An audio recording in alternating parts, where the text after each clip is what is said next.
Maraming salamat po, Miss Melody. Gumaan po ang pakiramdam ko at lumakas ang loob ko. Napakabait niyo po talaga. Swerte po talaga sa inyo sa Sir Apollo. Speaking of him, nakita mo ba siya? Umalis ba siya? Wala kasi siya sa kwarto nang gumising ako. Ay, nandun po sa pool area. Puntahan niyo na lamang po at babalik na rin po ako sa loob. Maraming salamat po ulit. Sige, salamat din, Hope. Napakunot ng noo si Melody. Sa pool area, ano namang ginagawa nito doon? Ang aga pa para mag-swimming. Wala naman na siyang nagawa pa dahil gusto niya itong makita. Nagtungo na siya sa pool area at nang makita niya itong lumalangoy sa swimming pool, kaagad siyang nagtago sa likod ng upuan na naroon. Di niya mapigilan ang di mapangiti habang pinapanood niya itong lumalangoy. This is the first time na makita niyang maligo si Apollo sa swimming pool. Nagiinit ang kanyang pisngi dahil iba ang naaalala niya sa swimming pool na ito. Nang umahon si Apollo, kaagad nanlaki ang mata ni Melody habang nakatitig sa basang katawan ni Apollo. Napakagat siya sa kanyang ibabang labi habang di niya pa rin maialis ang kanyang paningin dito. This is not a sin nor a crime dahil asawa niya ngayon ang binobosohan at pinagpapantasyahan niya. He is freaking hot. Oh my gosh, my husband is a goddess. Kumuha ng tuwalya si Apollo at pinunasan ng basang buhok. Lalo namang natakam si Melody dahil sa basang tumutulo mula sa leeg nito patungo sa dibdib at abs. Stop hiding. I see you, wife? Natatawang sigaw ni Apollo na siyang kinagulat ni Melody. Ganun ba siya kapansinin para malaman kaagad ni Apollo na binobosohan niya ito? Natatawa na lamang si Apollo na makita niyang magtago si Melody sa likod ng upuan. Talagang sinadya niyang magpatakam at akitin to simula nang umahon siya. Gustong gusto niyang makita sa mata nito ang pagnanasa at ang tingin na parabang siya lang nag-iisang lalaki sa mundo. He is the only one she loves. Lumapit naman si Melody sa kanya at tumarap din siya rito at sinalubong ang matamis at mainit na halik. Good morning, love, sambit ni Apollo. Good morning din. Bakit di mo ako ginising kanina nang magising ka? Tanong ni Melody. Umupo naman si Apollo sa upuan, sa kanya hinawakan ng kamay ni Melody at ipinaupo to sa kanyang kandungan. Di naman yon inaasahan ni Melody at huli na nang ma-realize niya ang gagawin nito. Apollo loves teasing her. Ayokong mastorbong mahimbing mong tulog kaya hindi na kita inabalang gisingin. Tugon ni Apollo at saka yumakap sa kanya habang hinahalik-halikan ang kanyang likod. And do you think na swimming lang ang gagawin natin kapag dalawa tayo dito sa pool? At tinihimas ng hintuturo ni Apollo ang kanyang balikat. Talagang alam na alam ni Apollo kung paano siya dadalhin sa sensasyong hindi niya na kayang pigilan. Stop it! Baka mamaya may makakita. Saway niya rito. Love, your voice, it's a moan. You're seducing me right now, are you? Natatawang sambit ni Apollo. Hindi na pala niya namalayan na napapaungol na pala siya. Talagang dinadala siya sa ibang mundo ni Apollo sa tuwing hinahawakan siya nito. Kaya natatawa siya na napilitang tumayo bago pa niya hindi mapigilan ng sarili. Ikaw ang nauna. Masyado kang mapang-asar umagang umaga. Sambit niya rito habang nakaharap na. Look what you did, love. Natatawang sigaw ni Apollo habang nakatingin sa gitnang bahagi ng katawan nito.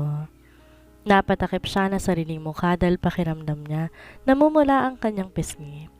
Looks like he is now ready to fight. You're so horny, ang aga-aga pa, Apollo, sigaw niya rito. Oh, it's not my fault, love. You did this, yeah? Kinuha niya ang tawal ni Apollo at ibinato sa gitnang bahagi nito. Takpan mo yan. Magtawal ka at magtungo ka na sa itaas. Baka mamaya may makakita pa sa iyong kasambahay. Alright, I'll wait for you at the shower room. Sabay mabilis na halik nito sa kanyang pisngi. Naglakad na patungo sa loob ng mansyon. Naiiling na lamang si Melody dahil pakiramdam niya ang init sa paligid niya. Talagang pinagpapawisan siya ng ganong kabilis lang. She felt like a teenager dahil sa kilig na nararamdaman. Papasok na sana siya ulit sa loob ng mansyon na mahagip ng kanyang mga mata ang isang pamilyar na calling card na nakalagay sa lamesa. Napakunot siya ng noo at kaagad nilapitan to saka kinuha. Nang mabasa niya ito, napaangat ang kanyang tingin dahil sa pag-iisip at napaawang ang kanyang labi. Sa Lodario Hotel? Ito ang hotel ko saan ako dinala nung gabing angkinin ako ng lalaking bumili sa akin. Bakit ito narito? Anong kinalaman ito kay Apollo? Hindi mapakali si Melody habang hawak ang calling card ng Salodario Hotel. Kaya naisipan niyang tawagan ng mga kaibigan upang lumabas at ikwentong nakita niya. Hindi niya alam kung bakit ito na kay Apollo, kung ano ang kinalaman nito rito. Pakiramdam niya kasi hinahabol siyang muli ng multo sa kanyang nakaraan. Baka naman masyado ka lang overacting, ma'ams? Tanong ni Wincy bago sumimsim sa straw ng milk tea niya. Businessman si Sir Apollo, natural lang na may mga calling card siya ng iba't ibang businesses dito sa Pilipinas. Dagdag pa nito. Tama si Wincy. Napatingin naman siya kay Shane. Paano kung nagpapaimbestiga na pala si Apollo? Kung ano nangyari sa akin 5 years ago? Paano ko malaman niyang ginawa ko? Siguradong pandidirian niya ako? Ayaw man niyang mag-isip na negatibong pangyayari, ngunit hindi niya mapigilan. Natatakot siya sa bagay na kung kailan maayos ang lahat, saka naman sila guguluhin ng nakaraan niya. At isa pa, wala siyang plano na makilala ang lalaking nakasama niya ng gabing iyon. Hindi niya planong ipakilala ang mga anak niya sa tunay nitong ama, dahil sino bang nakakaalam kung may pamilya na to o wala. The world only looks at her like a whore. Baka masyado ka lang stress dahil sunod-sunod ang ganap sa buhay mo lately, pero itong last pasabog. At nag-appear ang dalawa habang masaya ang mga ito. Hindi na rin niya napigilan pa ang hindi matawa at makaramdam na excitement. Nauna naman na umalis si Shane at Wincy dahil magbabar hopping daw ang mga ito. Hindi na siya inayan ng mga to dahil alam nila na kota na siya sa gulong pinapasok tuwing nagpupunta siya sa bar. Nagpunta siya sa toy store upang ibili ng mga bagong laruan ng kambal. Lately, napapansin niya na hindi na to nagkakaroon ng oras para sa isa't isa. Lexus is always on Apollo's library room. Talagang masaya itong nag-iisa habang nagbabasa ng tahimik, habang si Leven ang mga maid na siyang ginugulo at to nakikipaglaro. Oh, look who's here! Napaangat siya ng tingin sa pamilyar na boses at muling bumaba sa nakaumbok nitong tiyan. Di siya makapaniwala sa nakikita. It was Tani and now she's pregnant. Iiwas na sana siya para hindi na sila mag-abog at magkasagutan pa. Ngunit kaagad na nitong hinawakan ang braso niya. Nainggit ka ba ngayon? Tumawa ito. Ang pinapangarap mong pagbubuntis sa taong mahal mo ay ako na ngayon ang nakakaranas. May pagmamalaki pang nitong sambit. Mabilis, ngunit marahan niyang inagaw ang braso niya. Minsan naiisip na lang niya na may sakit sa ulo ang babaeng ito dahil sa paulit-ulit na sinasabi sa kanya, "For sake, that's 5 years ago. Please lang, Tani, ayoko na ng gulo. Sana yun din ang gusto mo."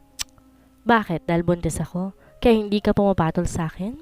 Minamaliit mo na talaga ako ngayon. Parang galit pa nitong sambit. Nakuha rin ito ang atensyon ng ilang tao sa paligid nila.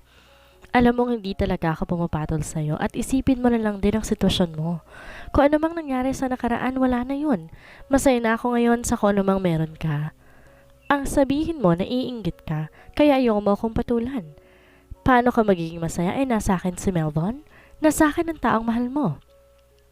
Tuluyan na nilang nakuha ang atensyon ng mga tao at ang ilan nagkukumpulan na. Hindi ko na siya mahal.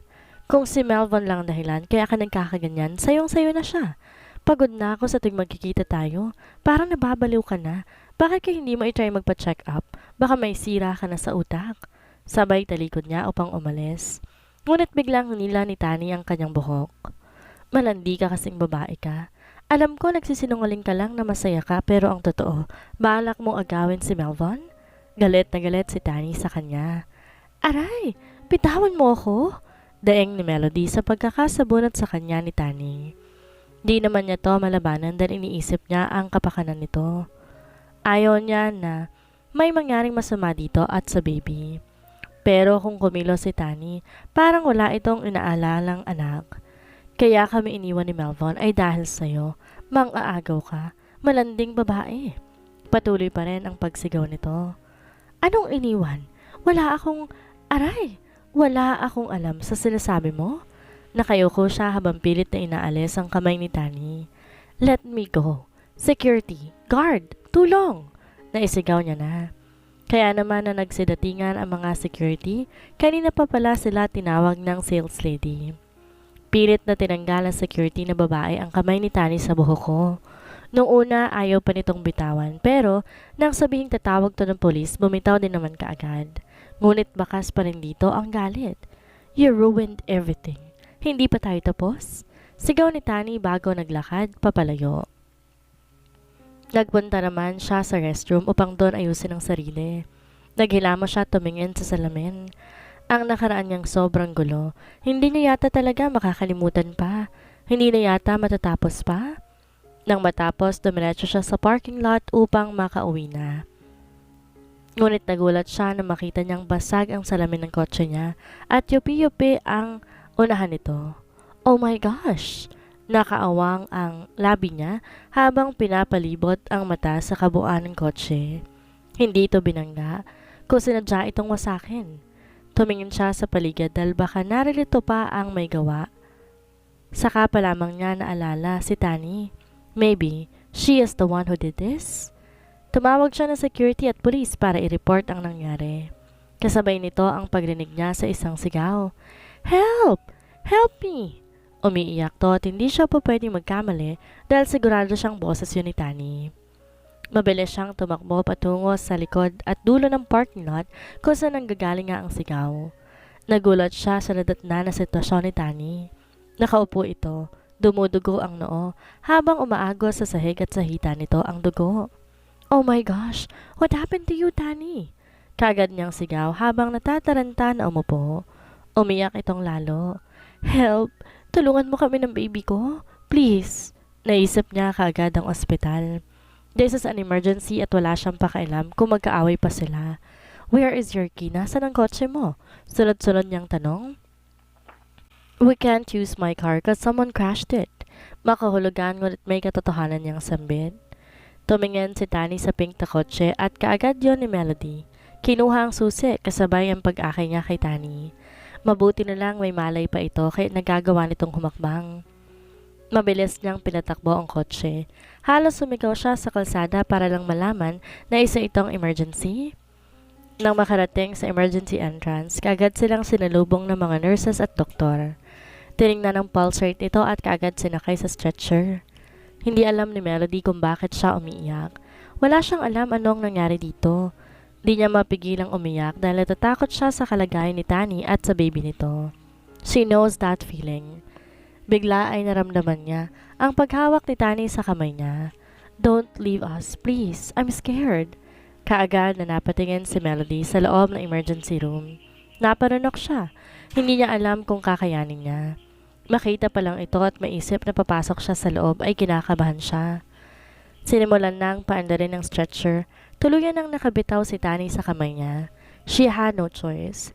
There is no one there nung siyang nasa emergency room bukod sa daddy na. Now she needs her company. Mabilis siyang sumunod kay Tani. Hinawakan ng kamay nito. Don't worry, everything will be alright. Magiging ligtas kayo ng baby mo. Umiiyak niyang sambit dito habang nakapikit at may tumutulong luha sa mata ni Tani.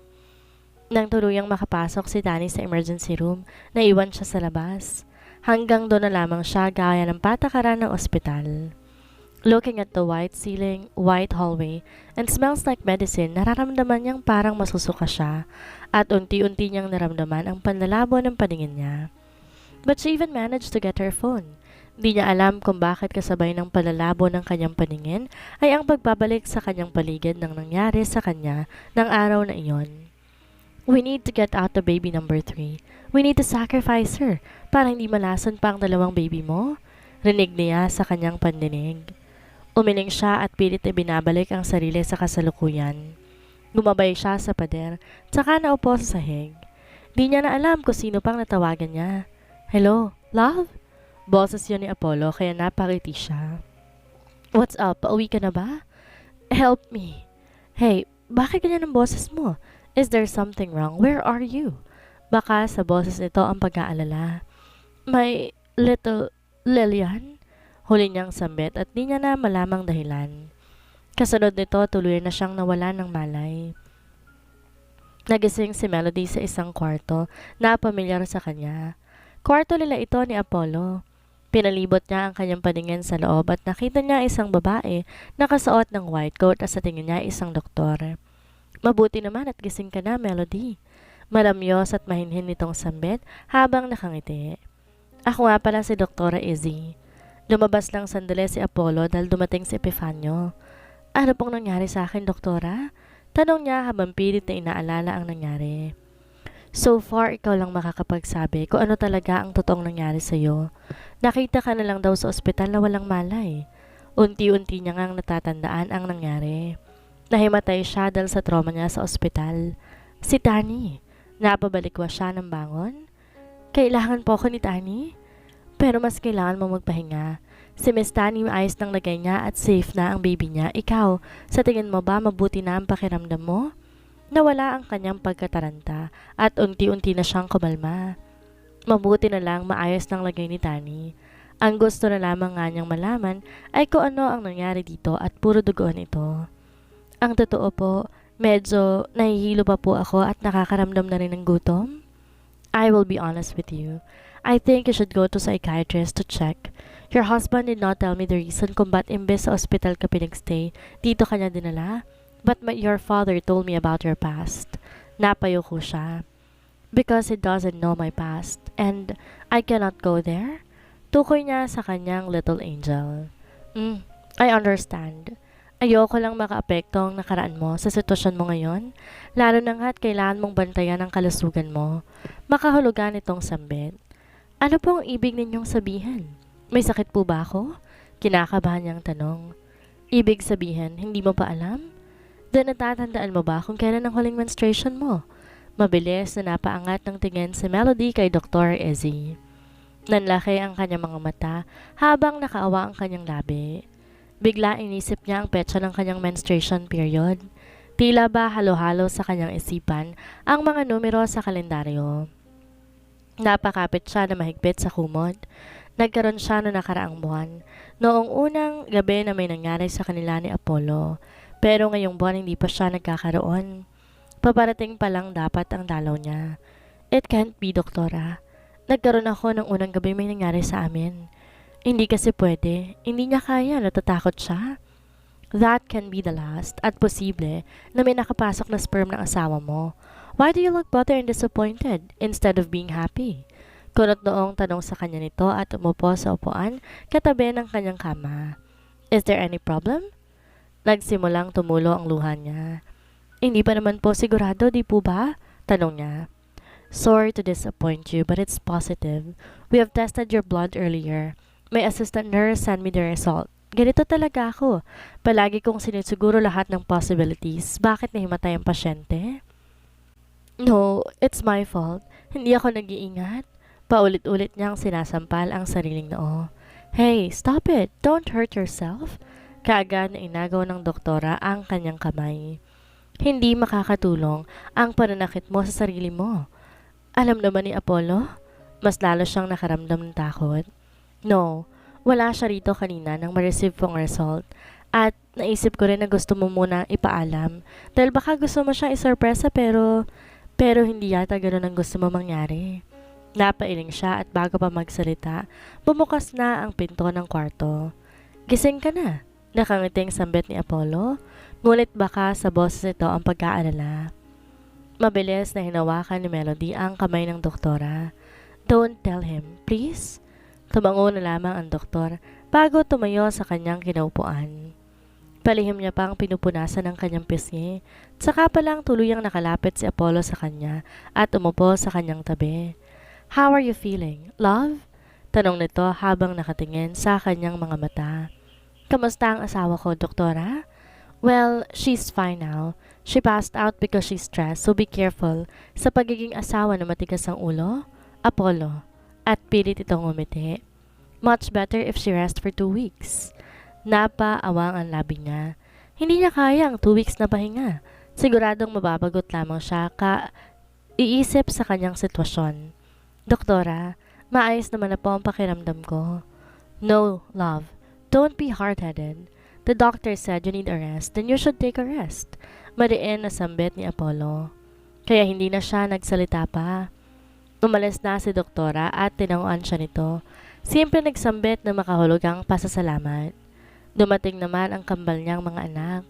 Mom, sobrang worried kami sa health mo. Malungkot na sambit ni Leven. Dapat po yata laging nakabantay si Daddy sa inyo, pero always safe kayo? Sambit naman ni Lexus. Kapwa niya yakap ang kanyang mga anak at hinalikan niya ang noo ng mga ito. Habang yakap-yakap niya sa kanyang labi, di niya mapigilan ang hindi mapaluha. She wanted to meet Lillian again. Pero hindi pa sa ngayon. Isipin pa lang niya na muli siyang mapupunta sa ospital.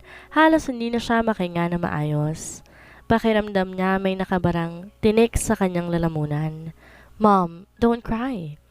Tumutulo na rin pala ang luha ni Leven at hindi niya na yon namamalayan.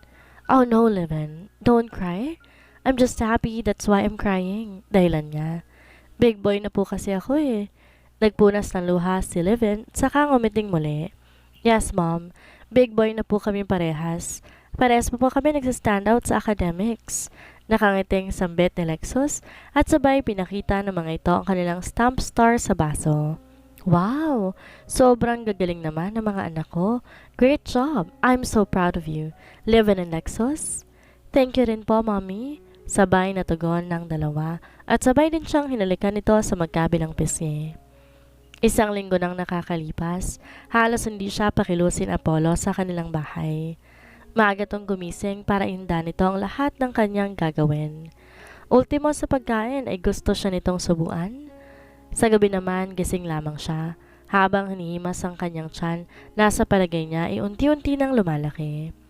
She can't help but to thank Lillian. Iniisip niya kung kaya niya ba itong ipanganak ng normal. Kung kaya niya bang sabihin kay Apollo ang kanyang nakaraan. Love, may meeting ako sa Saludario Hotel ngayong umaga bago ko magtungo sa kumpanya. Kaya hindi ko alam kung anong oras matatapos sa trabaho. Baka gabihin ako. Huwag mo na akong hihintayin, ha? Mauna na kayo mag-dinner ng mga bata. Sambit yun ni Apollo habang nag-aayos ng necktie. Kaagad tumatak sa kanyang isipan ang pangalan ng hotel na sinabi nito. Gusto niyang magtanong kung sinong kamiting nito. Natatakot kasi siya na baka ang lalaki nakabili sa kanya noon ang kikitain nito at napakalaking gulo nun sa buhay nilang mag-ina. Nang halikan siya ni Apollo sa labi, nagpaalam na ito at mabilis siyang kumilos para magbihis. Halos lahat ng kanyang damit at pants medyo masikip na, kaya naman kumuha na lang siya ng malaking t-shirt ni Apollo. Nagmukha naman tong dress habang suot-suot niya. Nakabook siya ng safe driver application at mabilis lang din tong nakarating sa tapat ng mansyon ni Apollo.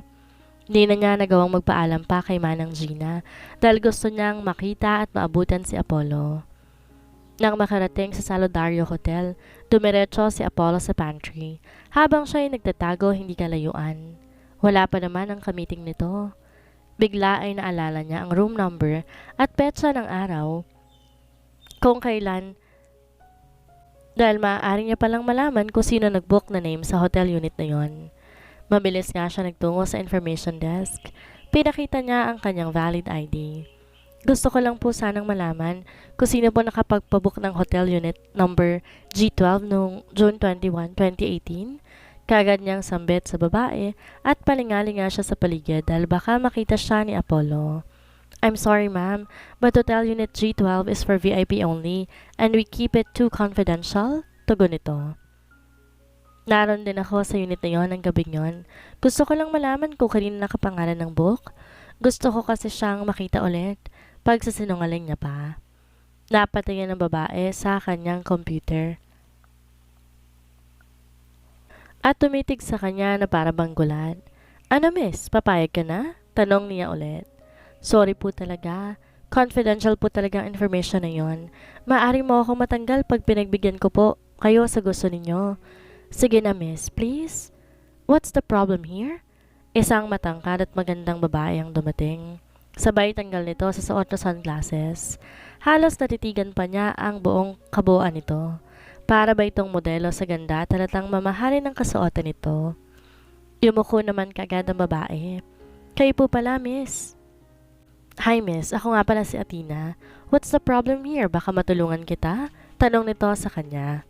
Naalala niya ang kapangalan to ng adopted sister ni Apollo, ngunit magkaiba ang mukha nito sa retratong nakita niya sa picture frame noon. Di na siya nagpaligoy-ligoy at binawi ang ID. Sinabi niya kay Athena ang kanyang problema. Pangalan lang naman palang hinihingi. Ibigay mo na, Cecil. Sagot kita, akong bahala sa'yo. Nakangiti pa nitong sambit. She looks like an angel. Bakas pa rin sa babae ang takot, ngunit wala naman tong magawa kung titingnan ang record ng taon na yon. Siguro takot kay Athena o baka naman may mataas itong katungkulan dito. Habang nasa tabi pa rin niya ito at hanggang ngayon ay kapwa pa rin sila naghihintay. Ma'am, ang Hotel Unit G12 nakapangalan kay Mr. Atlas Luxerio. Siya rin po ang may-ari ng unit dahil nabili niya na ito 6 years ago. Halos manlambot ang kanyang tuhod dahil sa pangalang kanyang narinig. Nagawa pa niyang magpasalamat sa dalawa at unti-unting naglakad palabas ng hotel. Para siyang lasing dahil mahilo-hilo pa, kaya naupo muna siya sa gilid. Kung ganon, si Atlas ba ang nakasama ko ng gabing yon? Tanong niya sa kanyang sarili. Mula sa malayo, nakangisi naman si Athena habang pinapanood na halos nanlalata at wala sa sarili si Melody. Tingnan ko lang, kung hindi ka mabaliw sa nalaman mo. Nakangiting sambit ni Athena sabay inabutan niya ng pera si Cecil tsaka lumabas ng hotel bago pa siya makita ni Apollo. Di na malaman pa ni Melody kung paano siya nakauwi sa kanilang bahay. Laman ng kanyang isipan ang impormasyon na nalaman. Paulit-ulit tumatakbo sa kanyang isipan na para bang isang senaryo. Narito ka na pala. Natigilan si Manang Gina sa kanyang pagsalita na makitang di malaman na itsura ni Melody. Iha, may nangyari ba? Nag-aalalang tanong nito habang sinusundan na rin siya. Di naman sumagot si Melody at tuloy-tuloy lamang siya patungo sa sala tsaka naupo sa sofa. Nanginginig ang luha sa kanyang mga mata habang tulala. She's attacking anxiety. Melody, ayos ka lang ba? Natataranta ng tanong ni Manang Gina at umupo na rin sa tabi nito tsaka hinawakan ang kamay niya. Nang maramdaman ni Melody ang kamay ng matandang babae, kaagad niya tong kinapitan na mahigpit sa yumakap. Sunod-sunod na hikbi ang kanyang pinakawalan habang nakapikit. Tinatanong niya ang kanyang isipan kung ano ang kanyang gagawin. Ano bang nangyari, Iha? Naiiyak na tanong nito. Sabihin mo para matulungan kita. Nandito lang ako, makikinig ako, alam mo yan. Parang wala siyang narinig at nagpatuloy na lamang sa pag-iyak. Kung si Atlas ang ama ng kanyang mga anak, tito naman ng mga ito si Apollo at ang sanggol sa kanyang sinapupunan. Magulo. Talagang magulo ang kanyang sitwasyon ngayon. Sigurado siyang hindi siya mapapatawad ni Apollo. Baka dumating pa ang puntong palayasin siya nito at iisipin niya palang pangyayaring na yon, parang sinasaksak na siya ng paulit-ulit. Hindi niya na malay nakatulog na pala siya sa bisig ni Manang Gina.